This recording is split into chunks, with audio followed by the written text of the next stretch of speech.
The False Gems by Guy de Maupassant. Monsieur Lanton had met the young woman at a soirée at the home of an assistant chief of his bureau, and at first sight had fallen madly in love with her. She was the daughter of a country physician who had died some months previously. She had come to live in Paris with her mother, who visited much among her acquaintances, in the hope of making a favorable marriage for her daughter.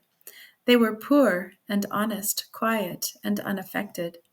The young girl was a perfect type of the virtuous woman whom every sensible young man dreams of one day winning for life. Her simple beauty had the charm of angelic modesty, and the imperceptible smile, which constantly hovered about her lips, seemed to be the reflection of a pure and lovely soul. Her praises resounded on every side. People were never tired of saying, "Happy the man who wins her love. He could not find a better wife." Now, Monsieur Lanton enjoyed a snug little income of $700, and thinking he could safely assume the responsibilities of matrimony, proposed to this model young girl and was accepted. He was unspeakably happy with her. She governed his household so cleverly and economically that they seemed to live in luxury.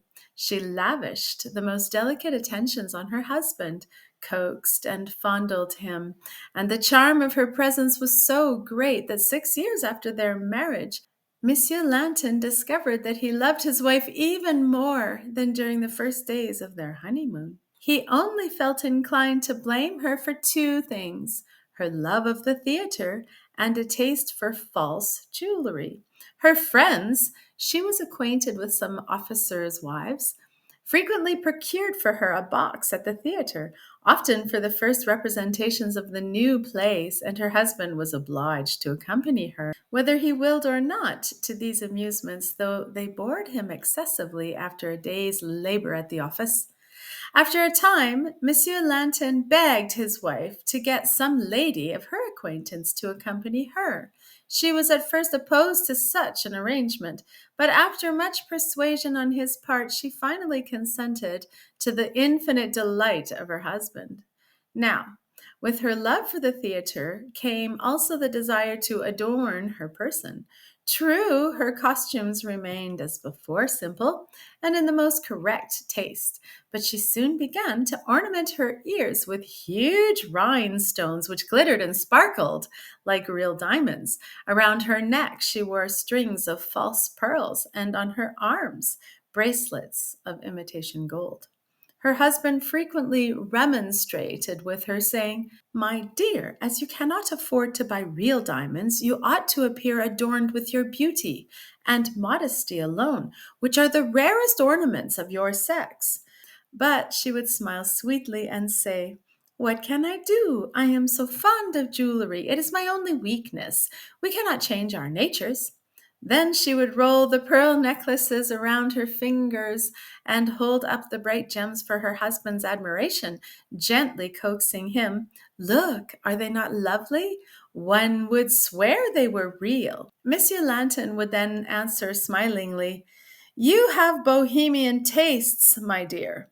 Often of an evening, when they were enjoying a tete-a-tete by the fireside, she would place on the tea table the leather box containing the trash, as Monsieur Lanton called it. She would examine the false gems with a passionate attention, as though they were in some way connected with a deep and secret joy, and she often insisted on passing a necklace round her husband's neck, and laughing heartily would exclaim, "How droll you look!"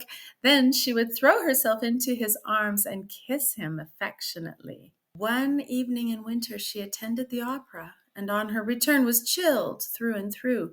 The next morning she coughed, and 8 days later she died of inflammation of the lungs. Monsieur Lanton's despair was so great that his hair became white in 1 month. He wept unceasingly. His heart was torn with grief, and his mind was haunted by the remembrance, the smile, the voice, by every charm of his beautiful dead wife. Time, the healer, did not assuage his grief. Often during the office hours, while his colleagues were discussing the topics of the day, his eyes would suddenly fill with tears, and he would give vent to his grief in heart-rending sobs. Everything in his wife's room remained as before her decease, and here he was wont to seclude himself daily and think of her who had been his treasure, the joy of his existence. But life soon became a struggle. His income, which in the hands of his wife had covered all household expenses, was now no longer sufficient for his own immediate wants, and he wondered how he could have managed to buy such excellent wines and such rare delicacies, things which he could no longer procure with his modest resources. He incurred some debts and was soon reduced to absolute poverty. One morning, finding himself without a cent in his pocket, he resolved to sell something, and immediately the thought occurred to him of disposing of his wife's paste jewels. He cherished in his heart a sort of rancor against the false gems. They had always irritated him in the past, and the very sight of them spoiled somewhat the memory of his lost darling. To the last days of her life, she had continued to make purchases, bringing home new gems almost every evening. He decided to sell the heavy necklace, which she seemed to prefer and which he thought ought to be worth about 6 or 7 francs, for although pasted was nevertheless of very fine workmanship. He put it in his pocket and started out in search of a jeweler's shop. He entered the first one he saw, feeling a little ashamed to expose his misery and also to offer such a worthless article for sale. "Sir," said he to the merchant, "I would like to know what this is worth." The man took the necklace, examined it, called his clerk, and made some remarks in an undertone. And then he put the ornament back on the counter and looked at it from a distance to judge of the effect. Monsieur Lanton was annoyed by all this detail and was on the point of saying, "Oh, I know well enough it's not worth anything," when the jeweler said, "Sir, that necklace is worth from 12 to 15,000 francs, but I could not buy it unless you tell me now whence it comes."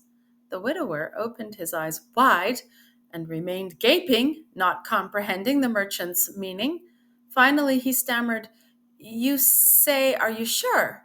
The other replied dryly, "You can search elsewhere and see if anyone will offer you more. I consider it worth 15,000 at the most. Come back here if you cannot do better." Monsieur Lanton, beside himself with astonishment, took up the necklace and left the store. He wished time for reflection.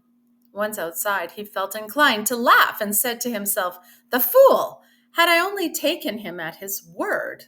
That jeweler cannot distinguish real diamonds from paste." A few minutes after, he entered another store in the Rue de la Paix. As soon as the proprietor glanced at the necklace, he cried out, "Ah, parbleu! I know it well. It was bought here." Monsieur Lanton was disturbed and asked, "How much is it worth?" "Well, I sold it for 20,000 francs. I am willing to take it back for 18,000 when you inform me, according to our legal formality, how it comes to be in your possession." This time Monsieur Lanton was dumbfounded. He replied, "But but examine it well. Until this moment I was under the impression that it was paste." Said the jeweler, "What is your name, sir?" "Lanton. I am in the employ of the Minister of the Interior. I live at number 16 Rue des Martyrs." The merchant looked through his books, found the entry, and said, "That necklace was sent to Madame Lanton's address, 16 Rue des Martyrs, July 20th, 1876. The two men looked into each other's eyes, the widower speechless with astonishment, the jeweler scenting a thief. The latter broke the silence by saying, "Will you leave this necklace here for 24 hours? I will give you a receipt." "Certainly," answered Monsieur Lanton hastily. Then, putting the ticket in his pocket, he left the store. He wandered aimlessly through the streets, his mind in a state of dreadful confusion. He tried to reason, to understand. His wife could not afford to purchase such a costly ornament, certainly not. But then it must have been a present. A present? A present from whom? Why was it given her? He stopped and remained standing in the middle of the street. A horrible doubt entered his mind. She? Then all the other gems must have been presents too. The earth seemed to tremble beneath him. The tree before him was falling. Throwing up his arms, he fell to the ground unconscious. He recovered his senses in a pharmacy into which the passers-by had taken him, and he was then taken to his home. When he arrived, he shut himself up in his room and wept until nightfall. Finally, overcome with fatigue, he threw himself on the bed where he passed an uneasy, restless night. The following morning, he arose and prepared to go to the office. It was hard to work after such a shock. He sent a letter to his employer requesting to be excused. Then he remembered he had to return to the jeweler's. He did not like the idea, but he could not leave the necklace with that man, so he dressed and went out. It was a lovely day. A clear blue sky smiled on the busy city below, and men of leisure were strolling about with their hands in their pockets. Observing them, Monsieur Lantin said to himself, "The rich indeed are happy. With money it is possible to forget even the deepest sorrow. One can go where one pleases, and in travel find that distraction which is the surest cure for grief. Oh, if I were only rich!" He began to feel hungry, but his pocket was empty. He again remembered the necklace. 18,000 francs! 18,000 francs! What a sum! He soon arrived in the Rue de la Paix, opposite the jeweler's.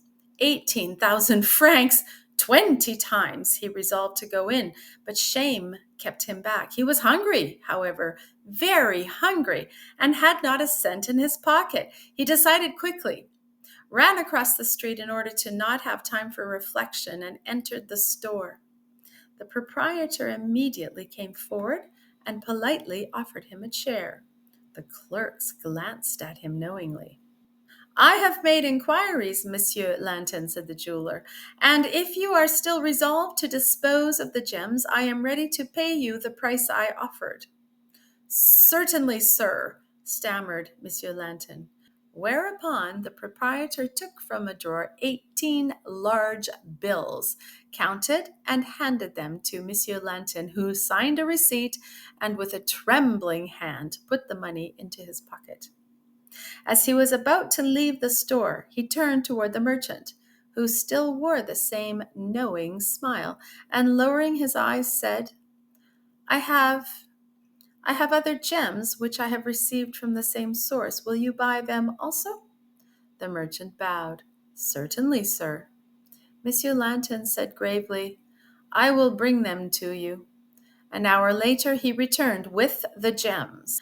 The large diamond earrings were worth 20,000 francs, the bracelets 35,000, the rings 16,000, a set of emeralds and sapphires 14,000, a gold chain with a solitaire pendant 40,000, making the sum of 143,000 francs.